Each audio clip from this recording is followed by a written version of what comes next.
Hello everyone, and welcome to our channel, Tutor Dollar. In this video, we're here to provide you with valuable information and insights. Whether you're a student, a professional, or simply someone who wants to expand their knowledge, we're here to help. So sit back, relax, and let's dive in.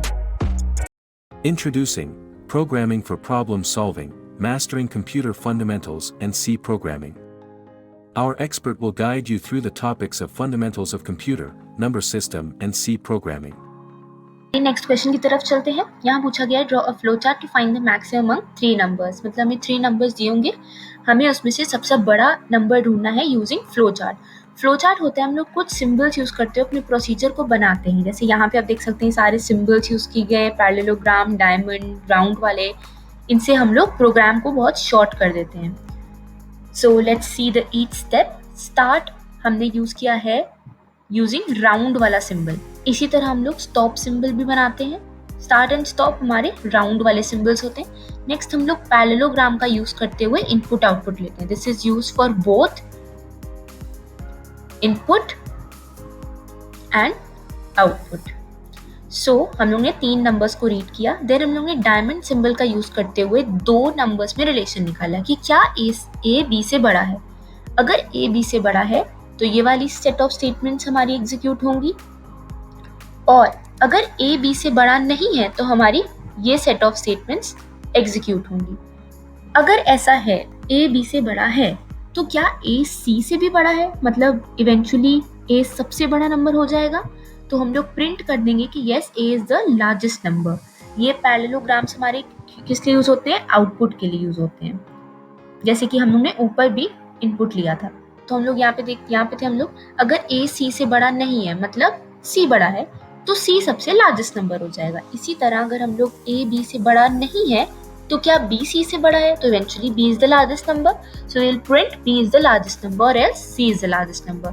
ये सारे steps conclude कैसे होंगे, stop पे using the round वाला symbol. I hope आपको ये समझ आ गया हो। Let's move on to the next question. What is algorithm? Write an algorithm to print even numbers from 2 to 100। Algorithm क्या होता है, कुछ स्टेटमेंट यूज करते हैं हम लोग, शॉर्ट स्टेटमेंट्स होती हैं, जैसे कि हम लोग अपने नोट्स बनाते हैं, बिल्कुल उसी तरह स्टेप वाइज बहुत ही मीनिंगफुल वर्ड्स उसमें लिखे जाते हैं, ज़्यादा इंग्लिश नहीं लिखी जाती है। सबसे पहले डेफिनेशन देखते हैं। प्रोसेस और set of rules to be followed in calculation और other problem solving operation specially by a computer is known as algorithm. So यहाँ पे पूछा गया algorithm to print even numbers from 2 to 100। सबसे पहले जिस तरह हम लोग फ्लो चार्ट का यूज करते हैं स्टार्ट स्टॉप, वैसे ही हम लोग एक एल्गोरिथम का यूज करते हैं। एल्गोरिथम और फ्लो चार्ट बहुत ही सिमिलर है, प्रोग्राम को छोटा करने में यूज किए जाते हैं। सो यहाँ पे हमारे 5 स्टेप्स हैं। सबसे पहले स्टार्ट होता है, then set i is equal to 2। हम लोग ने एक फिक्स कर लिया है 2। अब हम लोग स्टेप 3 में 4 and 5 स्टेप्स को रिपीट करेंगे अंटिल 100 तक पहुंचने थे, क्योंकि हमें कहाँ तक प्रिंट करना है, 2 से लेके 100 तक। 2 फिक्स कर लिया, 100 फिक्स कर लिया, and then this is the procedure. अगर i modulus 2, this is the modulus symbol, मतलब अगर i का जो रिमाइंडर है व्हेन इट्स डिवाइडेड बाय 2, अगर i को हम 2 से डिवाइड करते हैं, अगर वो इक्वल टू 0 है, मतलब उसका रिमाइंडर 0 है, देन प्रिंट i। क्योंकि 2 के जितने भी नंबर जो 2 से डिविजिबल होते हैं उनका रिमाइंडर 0 होगा, तो वो सारे इवन होंगे। अगर ऐसा होता है we print number and then we stop. जैसे कि हमारा 2 हो गया, हमारा 4 होगा नेक्स्ट नंबर हमारा 8 होगा, एंड देन सो ऑन, 6 होगा बीच में आए, sorry, and then up till where we have to go up till 100। Okay, तो आई होप आपको ये भी समझ आ गया हो। नेक्स्ट चलते हम लोग क्वेश्चन की तरफ। Write the format of the following questions. F seek, F open, get C H and get care. अब फर्स्ट तो आपको जो दिख रहे हैं वो एफ ओपन, एफ सीक, ये हमारे फाइल ऑपरेशंस होते हैं। So let's see. सबसे पहले हम लोग ने हेडर फाइल इंपोर्ट की है। देन हमारा फंक्शन का डिक्लेरेशन है int main. Int is the return type, and main क्या होता है हमारा, मेन होता है हमारा फंक्शन का name. And then this is the function in the curly braces. हम लोग ने एक फाइल पॉइंटर यूज किया है। This is very important concept of the C language guys. सबसे पहले क्या होता है, पॉइंटर का जो मेन काम होता है, it is use to store the address where हमारा कोई भी कंटेंट्स हो रहा है, कोई भी डेटा स्टोर है, तो हम लोग ने एक पॉइंटर बना लिया।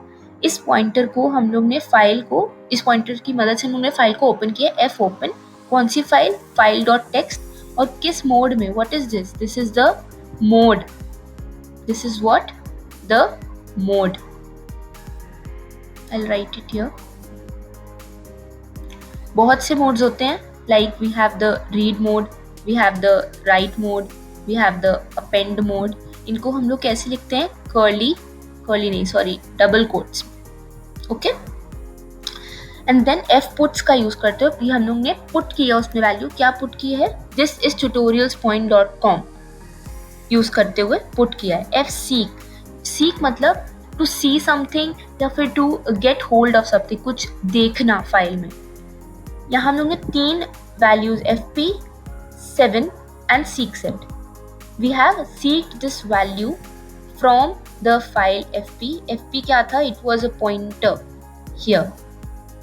This is a pointer जिससे हमने फाइल को ओपन किया है, and then what we have again put, इसमें हमने वापस कौन सी स्टेटमेंट डाली है, C programming language using this fp pointer. Then we have eventually हम लोग ने फाइल को क्लोज कर दिया है, and then the common statement return 0. So I hope आपको ये वाला क्वेश्चन भी समझ आ गया हो। सबसे पहली चीज़ इसमें पॉइंटर का कंसेप्ट था। पॉइंटर हम लोग इसलिए यूज़ करते हैं, हम लोग फाइल को ओपन कर सकते हैं, फाइल में कुछ भी कंटेंट पुट कर सकते हैं। एफ पी यहाँ भी यूज़ हुआ है, यहाँ भी यूज़ हुआ है, एंड यहाँ भी यूज़ हुआ है, क्लोज भी इसी मदद से करते हैं। देन हम लोग ने पुटेस एंड सीक का, वो भी फाइल फंक्शन है, उनका यूज़ किया है। फाइनली हम लोग ने पुटेस अगेन यूज़ किया है उसमें कंटेंट पुट करने के लिए। एफ ओपन देखते हैं, एफ ओपन हम लोग यहाँ भी कंसिडर कर चुके हैं फाइल को ओपन करते समय। अगेन एक कोड देखते हैं इसके लिए। सबसे पहले हमारी 2 हेडर फाइल्स है इसमें, स्टैंडर्ड lib.h, स्टैंडर्ड stdio.h वाला। पहले मैंने आपको बताया था lib.h, math.h, ऐसी बहुत सी लाइब्रेरीज होती हैं, इनकी डिफरेंट काम होते हैं।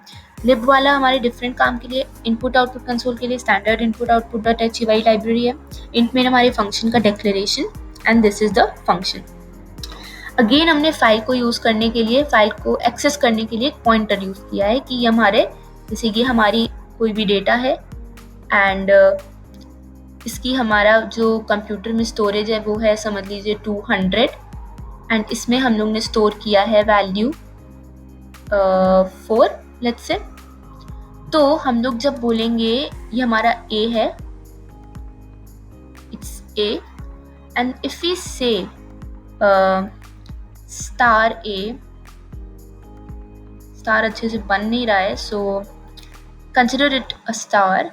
सो स्टार ए क्या होगा हमारा, इसका एड्रेस, ए का एड्रेस, व्हाट इज ए का address, 200। So in short I have explained you the concept of pointer. हम लोग ने एफपी का ओपन करते हुए, एफपी का यूज करते हुए फाइल को ओपन किया। किस मोड में ओपन किया, राइट मोड में।